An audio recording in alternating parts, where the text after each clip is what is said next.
স্বাগত জানাচ্ছি আমি নাজমুন নাহার, সহকারী অধ্যাপক, ইসলামের ইতিহাস ও সংস্কৃতি বিভাগ, হল বদরে আলম সরকারি কলেজ, গাজীপুর। অনার্স চতুর্থ বর্ষের সাথে আমার আজকের ক্লাস। তোমাদের যে কোর্সটি পড়াই সেটি হলো আধুনিক মুসলিম রাষ্ট্রসমূহের ইতিহাস, যার বিষয় কোড 24-1615। এই কোর্সের যে বিষয়টি আজ আমি তোমাদের পড়াবো তা হলো তানজিমাত বা সংস্কারের যুগ। প্রথমেই তুরস্কের ম্যাপ তোমাদের আগেও আমি দেখিয়েছি। তুরস্কের তানজিমাত তুরস্ক সাম্রাজ্যেই হয়েছিল, এই জন্যই আমি তুরস্কের ম্যাপ দেখাচ্ছি। উত্তরে দেখা যাচ্ছে ব্ল্যাক সি অর্থাৎ কৃষ্ণ সাগর, আর দক্ষিণে মেডিটারেনিয়ান সি অর্থাৎ ভূমধ্য সাগর।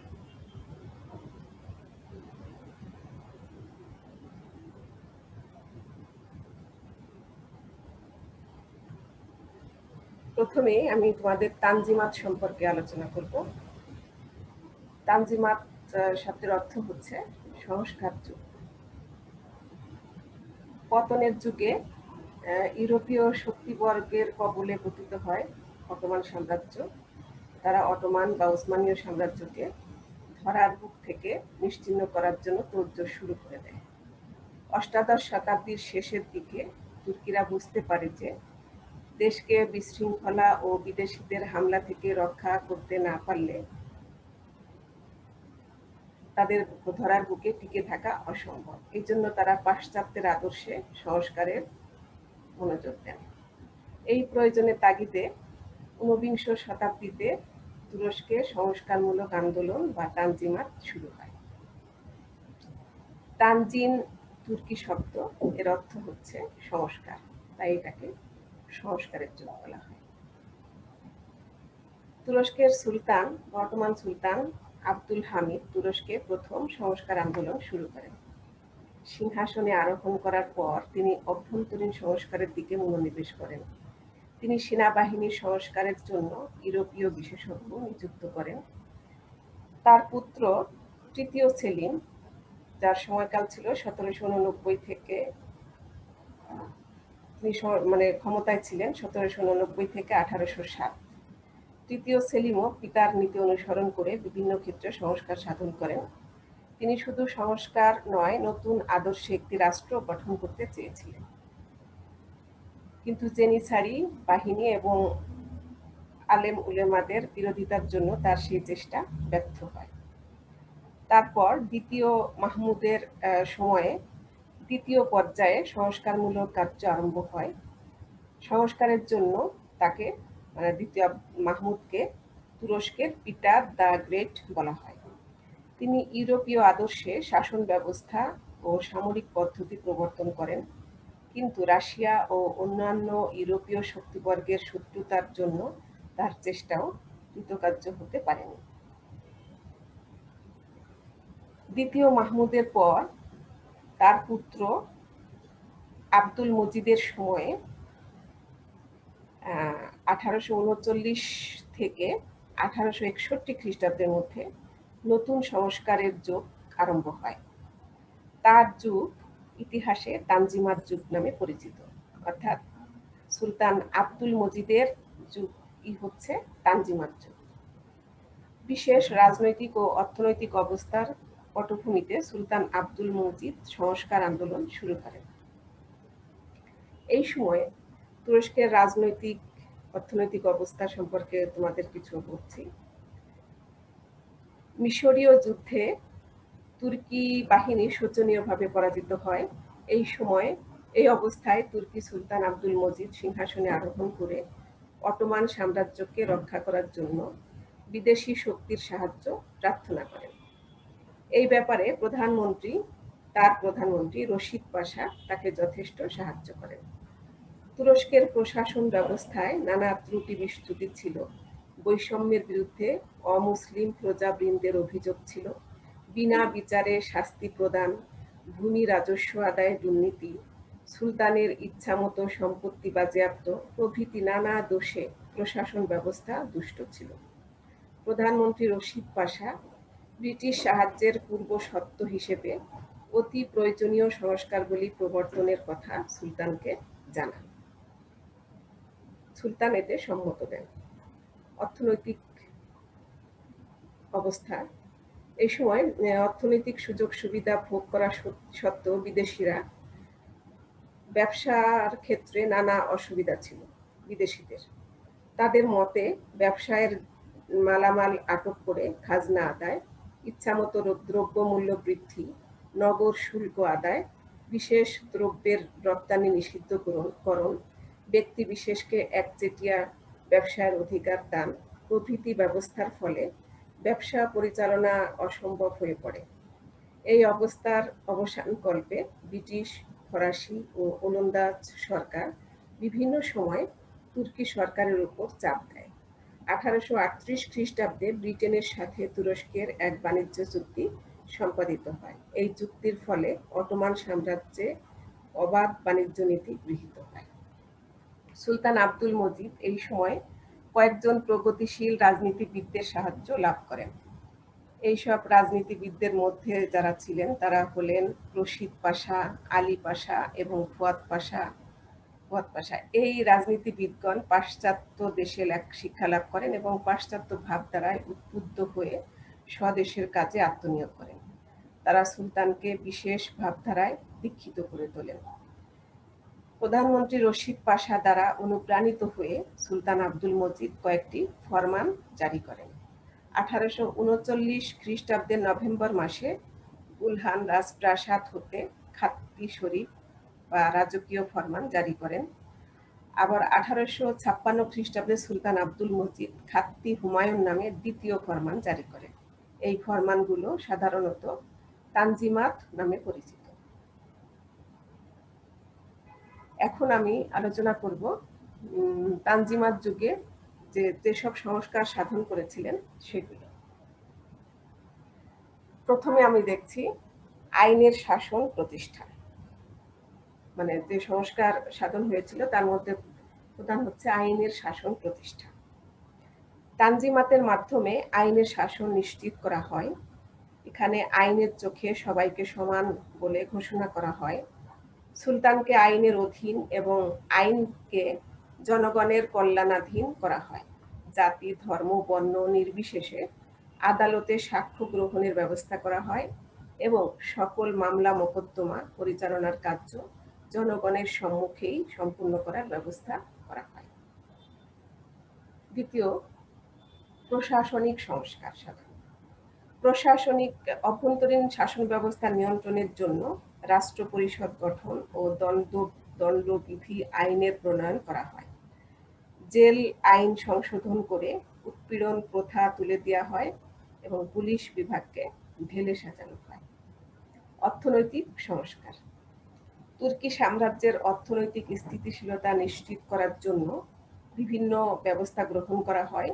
রাষ্ট্রীয় ব্যাংক, তার মধ্যে হচ্ছে রাষ্ট্রীয় ব্যাংক প্রতিষ্ঠা করে রিজার্ভ এবং বৈদেশিক মুদ্রা নিয়ন্ত্রণ করা হয়।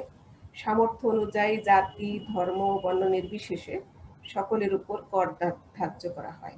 রাজস্ব ব্যবস্থার সংস্কার সাধন করে রাষ্ট্রের আয় বাড়ানোর চেষ্টা করা হয়। 4 নাম্বার হচ্ছে চাকরি ক্ষেত্রে সমানাধিকার প্রদান। খাত্তি হুমায়ুন এবং রাজকীয় ফরমানে চাকরি ক্ষেত্রে সকলকে সমানাধিকার প্রদান করা হয়েছিল। এখানে ধর্ম, ভাষা কিংবা জাতিগত প্রশ্নে সরকারি চাকরি পাওয়ার ক্ষেত্রে বৈষম্য বা কোটা নির্ধারিত হয়নি, অর্থাৎ সবাই সমান অধিকার চাকরির ক্ষেত্রে প্রদান করেছিলেন। যোগ্যতাই চাকরি লাভের মানদণ্ড ছিল। জানমালের নিরাপত্তা।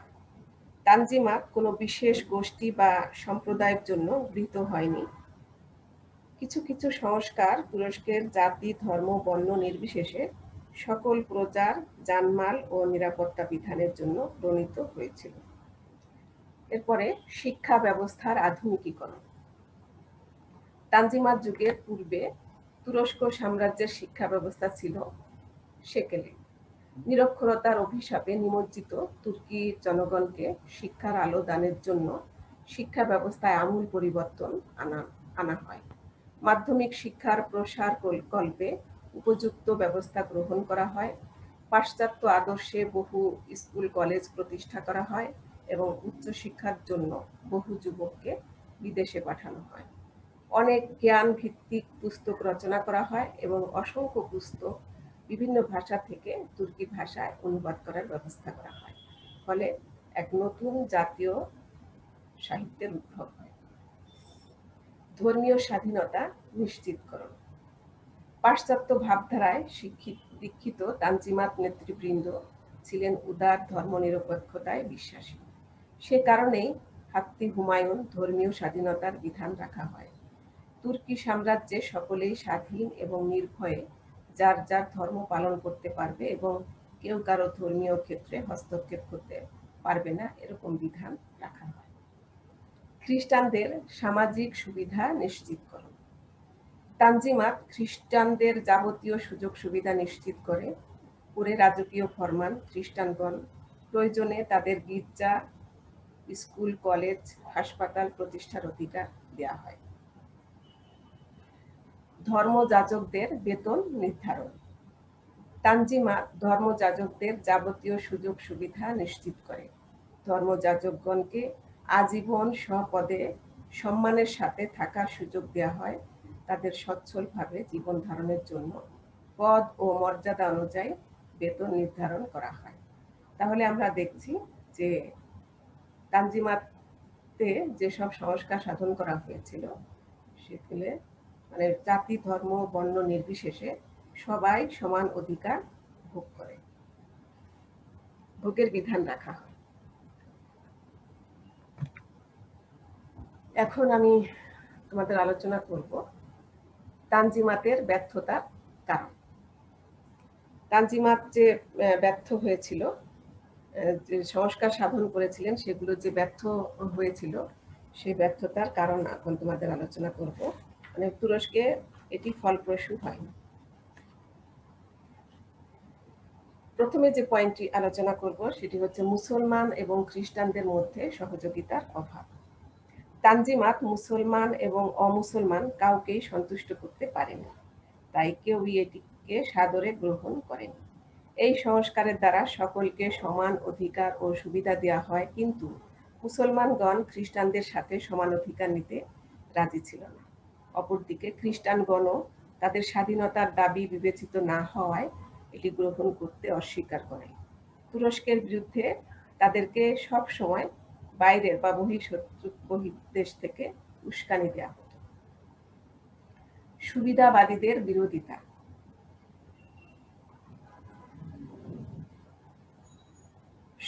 উসমানী সাম্রাজ্যে উলেমা সম্প্রদায় ছাড়া কিছু সুবিধাবাদী সম্প্রদায় প্রভাবশালী ছিল। তারা নব সংস্কারে বা নতুন সংস্কারে নিজেদের স্বার্থহানির সম্ভাবনা লক্ষ্য করে এর বিরোধিতা করে। উলেমা শ্রেণীর বিরোধিতা। তানজিমাতের প্রধান শত্রু ছিল উলেমা সম্প্রদায়।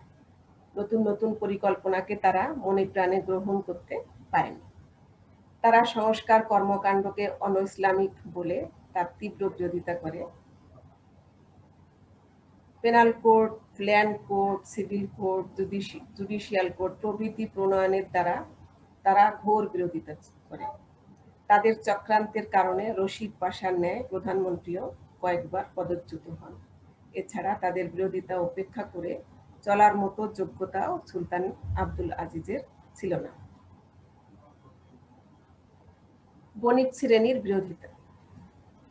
তানজিমাতকে তুরস্কের বণিক সম্প্রদায়ও সানন্দে গ্রহণ করতে পারেনি, কারণ এতদিন যাবৎ বাণিজ্যের ক্ষেত্রে যে অরাজকতা ও অনিয়ম চলে আসছিল তাতে তাদের বড় রকমের সুবিধা ছিল। সংস্কার বলবৎ হলে তাদের সুযোগ সুবিধায় বিঘ্ন ঘটবে বিধায় তারা এর বিরোধিতা করে। বিভিন্ন জাতি বর্ণের বিরোধিতা। উসমানী সাম্রাজ্যে নানা ধর্ম ও বর্ণের লোক বসবাস করত।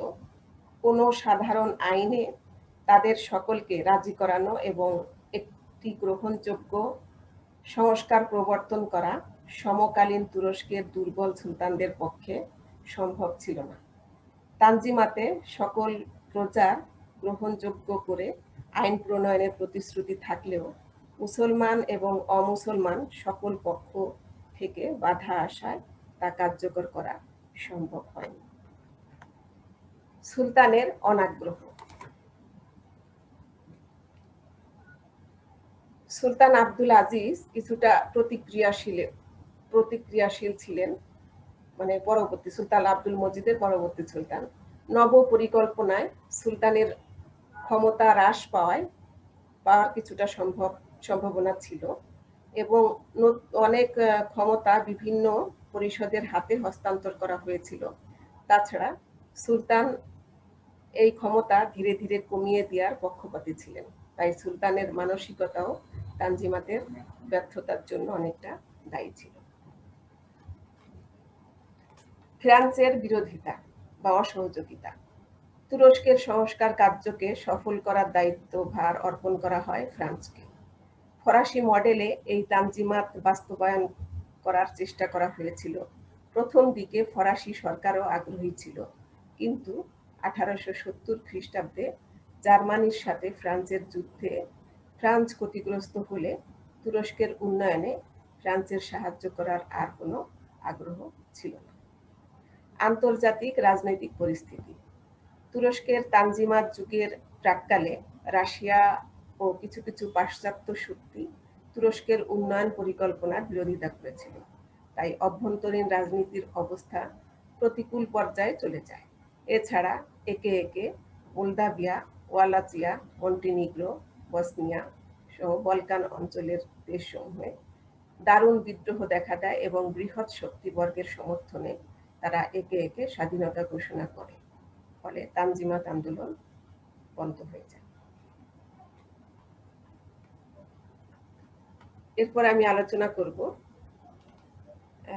তানজিমাতের ফলাফল।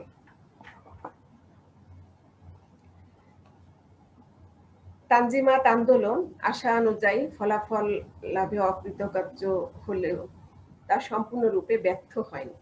এই সম্পর্কে বিখ্যাত ঐতিহাসিক হালিদা এদিব মন্তব্য করেন যে অভ্যন্তরীণ ও বিপদের মধ্যেও সংস্কারবাদীরা একটি বড় জিনিস লাভ করে।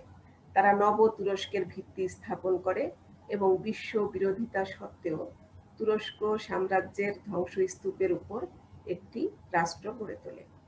তানজিমাত মানুষের মনে স্বাধীনতার বীজ বপন করে এবং ভবিষ্যৎ শাসনতান্ত্রিক সরকারের জন্য পথ প্রস্তুত করে। শিক্ষা ও সংস্কৃতির ক্ষেত্রে তানজিমাতের যথেষ্ট অবদান ছিল। এটা তুরস্কে নবজাগরণের জন্ম দেয়। পাশ্চাত্য আদর্শে স্কুল কলেজ প্রতিষ্ঠিত হয় এবং উচ্চশিক্ষার জন্য বহু যুবককে বিদেশে পাঠানো হয়। অনেকগুলো পুস্তক লেখা হয় এবং বহু পুস্তক অন্যান্য ভাষা থেকে তুর্কি ভাষায় অনুদিত হয়, ফলে নতুন এক জাতীয় সাহিত্যের উদ্ভব হয়। তুরস্কের পরবর্তী ইতিহাসে নব তুর্কিগণ বা ইয়াং টার্কস যে গুরুত্বপূর্ণ ভূমিকা গ্রহণ করে তানজিমাত তার জন্ম দেয়। সুতরাং তানজিমাত আন্দোলন ব্যর্থ হলেও এর কর্মশক্তি অনেকদিন ধরে চলছিল এবং শেষ পর্যন্ত তা নব তুরস্ক সৃষ্টিতে সাহায্য করে। তো শিক্ষার্থীরা, এই হচ্ছে তানজিমাতের অধীনে সংস্কার, তুরস্কের সংস্কার এবং যে সংস্কার আন্দোলন যে চলেছিল এবং সেই সংস্কার আন্দোলন অনেকটা ব্যর্থতায় পর্যবসিত হয়েছিল, এই সম্পর্কে তোমাদের আলোচনা করলাম।